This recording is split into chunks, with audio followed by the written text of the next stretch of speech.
What's up, guys? So the new Blue Eyes White Dragon deck's been out for like a month, but I just recently started testing it like a week or two ago.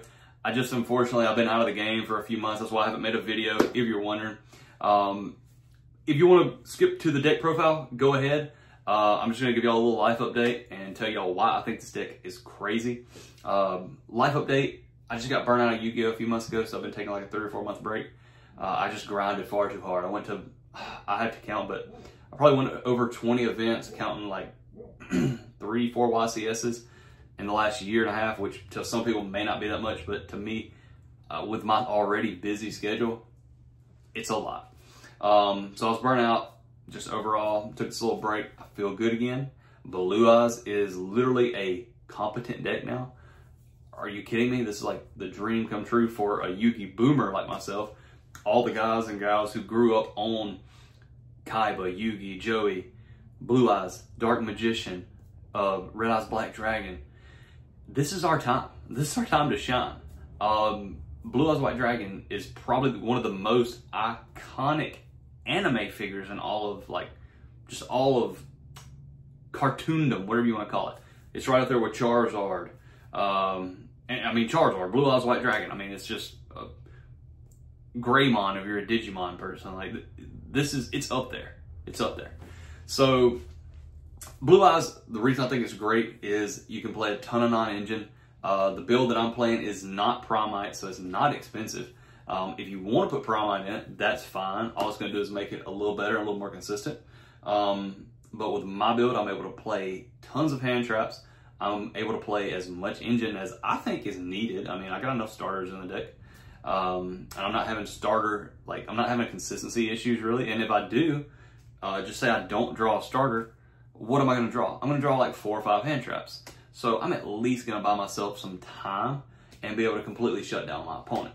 And if I just so happen to open the quote-unquote God hand, which with this deck, it seems to happen a lot, these 1, 2, 3 card combos that are absolutely insane. This deck is absolutely insane. And it's incredibly simple. It's not complex. It's not a quote-unquote monkey deck where like it's so easy a monkey could play it. However, it's simple. It just clicks. You know what I'm saying? It's very simple. Link summoning, synchro summoning. Easy peasy. But anyways, guys, let's get straight into the video. I think you're going to like this. All right, let's get right into it. We'll go into the main deck first, and then, of course, we'll talk about the extra deck. All right, first off, we're going to have 3 Sage. This card's the GOAT. It can literally search Effect Veiler, and most of the time you're going to be searching Maiden of White, which we're going to also run at 3. You open both of these cards, and I'm telling you, your opponent, they're almost cooked because it eats so many hand traps. But let's not talk about that. Let's just do the deck profile. 2 of the new Neo Kaiser Seahorse. If you're playing the pure variant, you do need to run at least 2 of these, I think. It's not 100% mandatory, but it can also help go into cool plays like making Chaos Angel or Qing Ying or something like that. 2 of the OG Blue Eyes White Dragons. It's mandatory. Anybody saying you can only play one, like you can get away with 1, I think they're delusional. Now, for the engine itself, as far as spell cards go, we're going to have 3 Wishes of the Blue Eyes. This card is so broken. 1 Mausoleum, 1 Roar, 1 True Light, and then 1 Majesty of the White Dragons. This right here is your Blue Eyes engine. I think it is 14 cards. Let's see. 3, 6, 8, 11, 13, 14, 15, 16, 17. 17 cards for your Blue Eyes engine. And you could cut this to 1. Although it's not your best starter, it's still decent. So I would keep it. Also, it can help chain block. Like when you tribute this for the new Link, you can chain block to help prevent Ogre, to help chain block for Ash. That way you make sure you get access to your Mausoleum, which is very important. So yeah, also it's a tuner. So like I said, you can go into some cool plays because you're going to see why in a minute. Let me show you the rest of the deck. All right, let's go into our hand trap lineup. So we're going to have Bystial Magnemite, Bystial Druisworm. Now, if you don't want to play the Bystials, you don't have to. However, Bystial Magnemite to me is also an engine piece because it can search out if you need the Neo Kaiser Seahorse, it can search that out, and then it can of course search out Bystial Druis Worm. So really useful card. It's good against Fiendsmith. It's not so great into Malice or like pure Raziel, but nonetheless, it's a dragon. Also, you can put this together with your Neo Kaiser Seahorse and make Chaos Angel. I can't find my Chaos Angel. I might have gotten rid of it. I don't know. Either way, you can do that. And then you can do cool plays with Druis Worm, of course, where you send one of their monsters. So broken. The Bystials are just really good.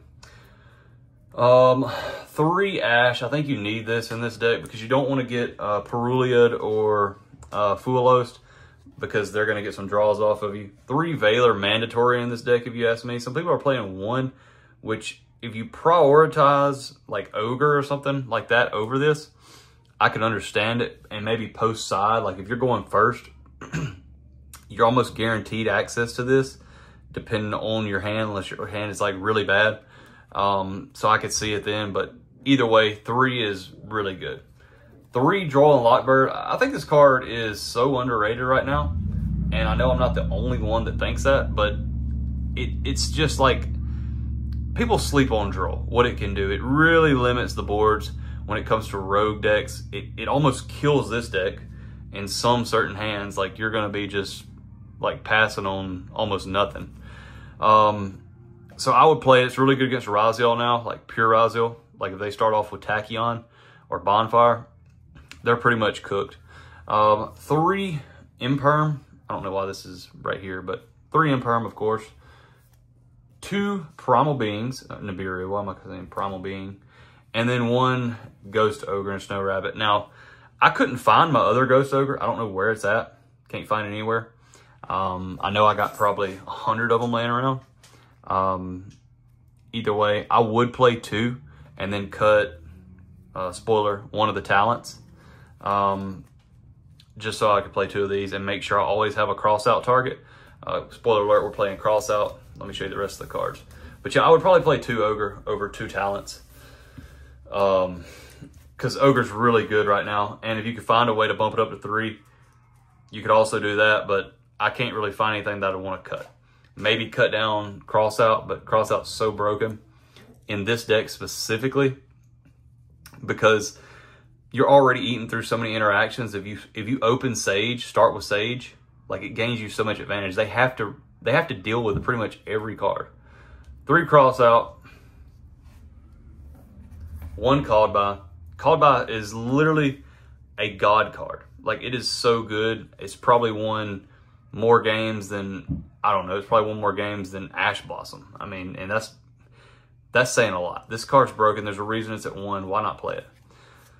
1 talents, and like I said, typically I would put 1 talents and 1 ogre.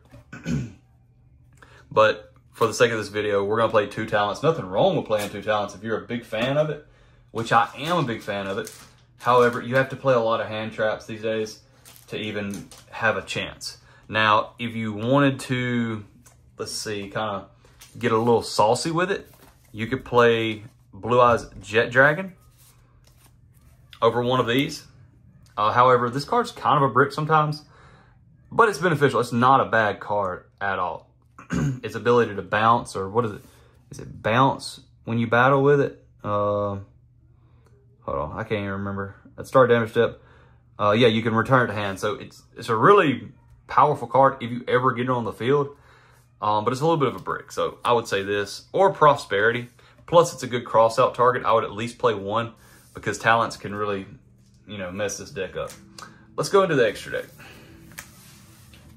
Extra deck, and this one is a little weird because I couldn't find my Chaos Angel, and I'd also, there's 2 different variations. Before I get into this any deeper, there's 2 options. You can play the Crimson Dragon build where you summon Cosmic Blazar.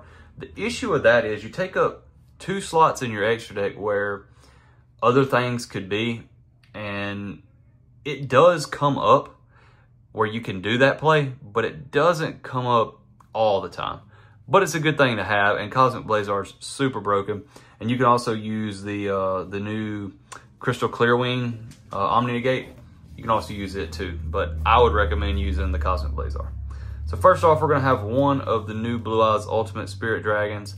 This card is so broken. The issue is you're not really gonna be getting it out and actually being able to keep it on the field, because you're gonna be summoning it off of Spirit Dragon, which is fine. It does its job. It just turns into an Omni Negate pretty much. I wish you could keep it on the field. I wish it was easier to do that, but unfortunately in this deck, they didn't really think about it. There is a way to do it. Actually, is there a way to do it? I think there is a way to do it, but it's really complicated. So you'd have to have like lots of bodies on the field and then use the Kaiser Seahorse plus this. And it's almost impossible. So don't even try to do that. Lightstorm Dragon, this card's insanely broken. Like, pop up to 3 cards on the field. Are you kidding me? This card's awesome. Typically, you're going to be popping like 2, but nonetheless, card's broken. Ching-Ying, I would definitely go Chaos Angel over this, just because Chaos Angel's better, but I couldn't find it, so Ching-Ying it is for today. Seals, or Spears, we're going to have 2 of the Spirit with Eyes of Blue. I'm sorry. It's been a long day. 1 Lina, 1 Selene, 1 Access Code. If I was going to play the Synchro variant, where I play the Crimson Dragon, the Cosmic Blazar, and maybe like a Moonlight Dragon, something like that. Just whatever you want to play. It's very flexible. This deck's very flexible. And again, this is a more budget option. You need your fusions, the Neo Blue Eyes, and the Tyrant Dragon. Tyrant Dragon comes up a lot. You could almost argue to play 2 of the Tyrant Dragons, because sometimes it's part of your combo, and sometimes you need it to OTK and just like white boards, because it can attack all your opponent's monsters. Really good. And then we're gonna have Mirror Logic Aggregator and Typhon. I'm a big believer in Slayer right now. I wasn't completely sold on it at the beginning of the format with Raziel and stuff, but I think Slayer is really good, especially right now. You can send this, get rid of their detonator, and deal with their field spell. Same thing, if for some reason they have some other kind of like floodgate up or something of that nature, this card really, really helps. And Slayer on its own is just a really good card. Help out Desiree's. And the way this deck is set up, you have links, you have every type of extra deck material. Extra deck type card. That way you can actually deal with any threat with Slayer. So I definitely recommend running. If you're running like a pure link deck, I don't recommend it, because then you have to just, do weird stuff with your extra deck. But anyways, guys, thanks for watching. I really appreciate y'all tuning back in. I know I've been going for a while. I'll try not to do that again. And I'll keep making great content. Hopefully I'll have a locals video coming up where I play this deck. And we'll see how it does at locals in real life. Been playing online. Deck's crazy online. But we'll see. See y'all next time.